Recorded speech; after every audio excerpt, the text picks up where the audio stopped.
It's May 25, 1982. Two pairs of Argentine jets roar low over the Falkland Islands, heading towards what could be a one-way mission. Leading them is Captain Pablo Carballo. His men are flying old, poorly equipped A4 Skyhawks loaded with bombs.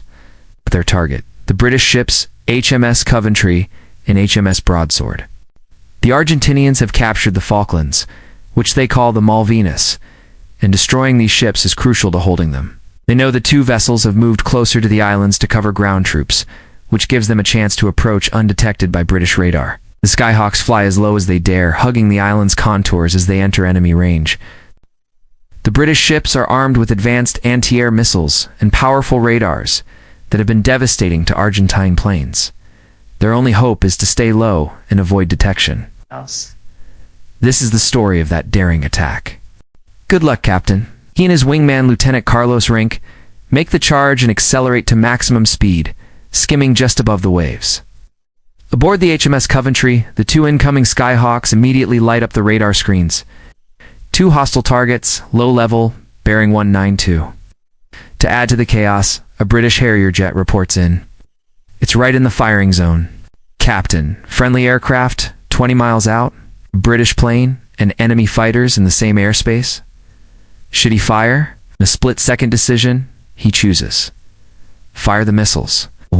Turn the Harrier away. Shoot, but the operators still can't get a lock. The Argentinians are flying incredibly low, mere feet from the sea. Carballo's canopy is caked in sea salt as he soars through the spray, so low that the British radars struggle to track them. Aboard the Coventry. The crew's hearts race as they watch the enemy get closer and closer. The Sea Dart missiles are failing to lock. Captain Hartdyke feels the dread of a wrong decision, praying for the HMS Broadsword Seawolf missiles to do the job. Aboard Broadsword, the men can see the targets. The Skyhawks are flying so close together that the Seawolf's radar detects them as a single aircraft. They lock on as the Argentinians bear down on them. But then, the single contact splits into two. The two sets of coordinates crash the missile guidance system. The missiles are not responding. Restart them. But there's no time. Lookouts on the support ship spot the Skyhawks with their own eyes and shout in alarm. In a last-ditch effort, Coventry's deck guns turn and open fire, soon joined by the roar of machine guns and rifles as sailors fire from all across the deck. Carballo sees the splashes of shells hitting the sea and the tracers from the British bullets drawing closer, refining their aim. The enemy ship is right there. He can taste victory. But the shells are getting too close. He can feel it. They're not going to make it. He orders a target swap, setting his sights on the Broadsword instead. The two planes bank hard, pulling away from Coventry's guns, roaring past her deck as they line up their attack run. Both Skyhawk pilots pull their triggers, releasing their 1,000-pound bombs. They fall, splash onto the ocean's surface, and then something incredible happens. They bounce, skipping across the water like stones. Sailors on the Broadsword watch in horror as the two massive bombs bounce twice, heading straight for them. One bomb hits the sea and sinks, falling short of the ship. But the other one keeps coming. What happens next is a moment that will go down in naval history. But the other doesn't. It punches straight into the side of Broadsword. It's deflected upwards, and it bursts out of the deck. It flies on, tumbling as it falls into the sea, without exploding. Carballo is dismayed. But they're not done yet. Coming in behind them is the second flight of First Lieutenant Mariano Angel Velasco and Ensign Jorge Nelson Barrenuevo.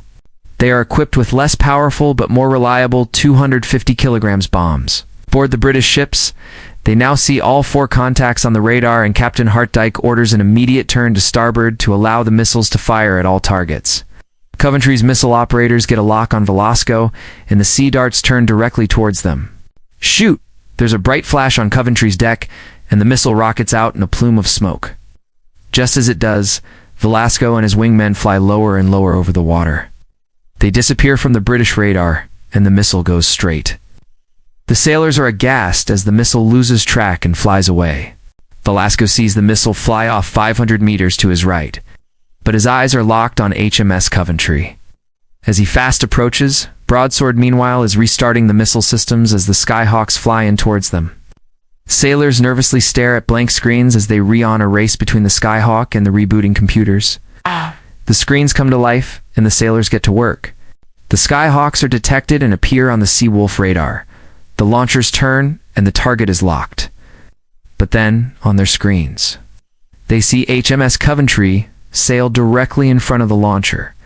The Coventry is in the way. In their rush to cover all targets, they've blocked the only missiles that could actually fire. The Broadsword's captain tries to maneuver to get a clear shot, but it's just too late. In the Skyhawks, Velasco and Baron Wevo are approaching their target. On the Coventry, Captain Hartdyke orders all turrets fire at will. Cannons and machine guns join in, firing with everything they've got at the incoming planes. The main 4.5-inch gun is sending its shells towards the sea. The men realize the sights are misaligned, but that's not the only malfunction.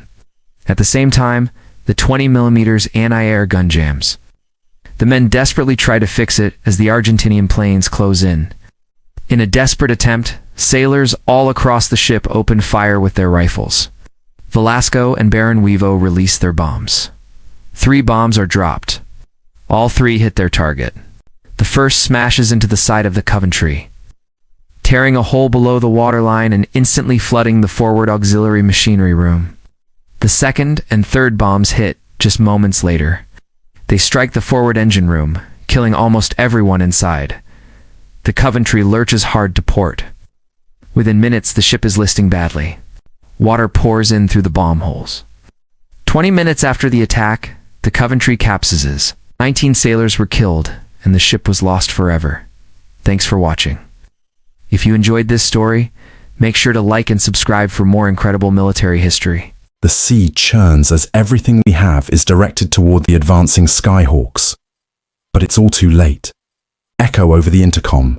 Commanding officers order everyone to hit the deck. Men jump for cover, waiting for the inevitable.